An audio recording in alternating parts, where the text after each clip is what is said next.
മിശിഹായിൽ പ്രിയമുള്ള സഹോദരി സഹോദരന്മാരെ, പ്രിയമക്കൾ, ഇന്നേ ദിവസം ശ്രീ ലൂക്ക അറിയിച്ച കർത്താവ് മിശിഹായുടെ പരിശുദ്ധ സുവിശേഷം 12-ാം അധ്യായം 22-ാമത്തെ വാക്യം. Saint looks gospel chapter 12 verse 22. വീണ്ടും അവൻ ശിഷ്യരോട് അരുളി ചെയ്തു, അതിനാൽ ഞാൻ നിങ്ങൾ പറയുന്നു, എന്ത് ഭക്ഷിക്കും, എന്ത് ജീവനെ പറ്റിയോ, എന്ത് ധരിക്കും, എന്ത് ശരീരത്തെ പറ്റിയോ നിങ്ങൾ ആകുലരാകേണ്ട.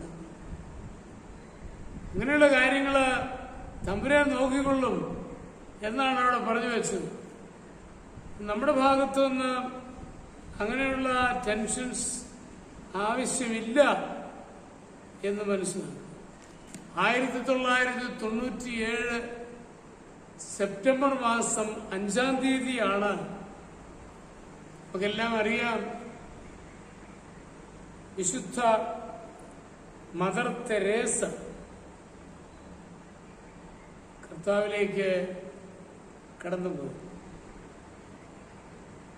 ഈ മദർ തെരേസ കടന്നു പോകുമ്പോൾ അമ്മയുടേതായ യാതൊരു സമ്പത്തും അമ്മയെ അവശേഷിപ്പിച്ചു. എന്നാൽ തീർച്ചയായും ദൈവജനത്തിനു വേണ്ടി ധാരാളം മഠങ്ങളുണ്ടായിരുന്നു.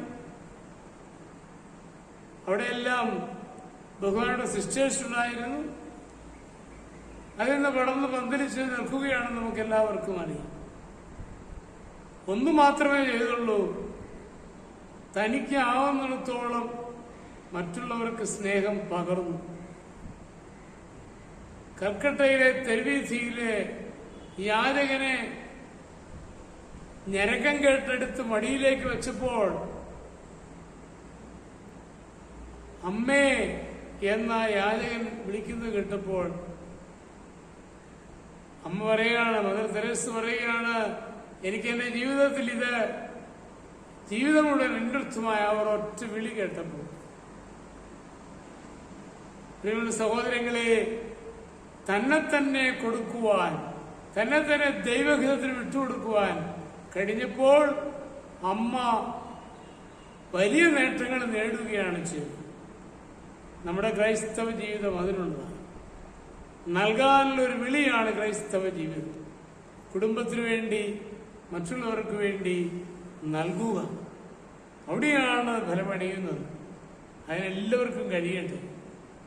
നമ്മുടെ കർത്താവിശ്വമിശിഹായുടെ കൃപയും പിതാവായ ദൈവത്തിന്റെ സ്നേഹവും പരിശുദ്ധാത്മാവിന്റെ സഹവാസം പരിശുദ്ധ അമ്മയുടെ മധ്യസ്ഥതയും നിങ്ങളെല്ലാവരോടും കൂടി ഉണ്ടായിരിക്കും, എപ്പോഴും എപ്പോഴും എന്നേക്കും.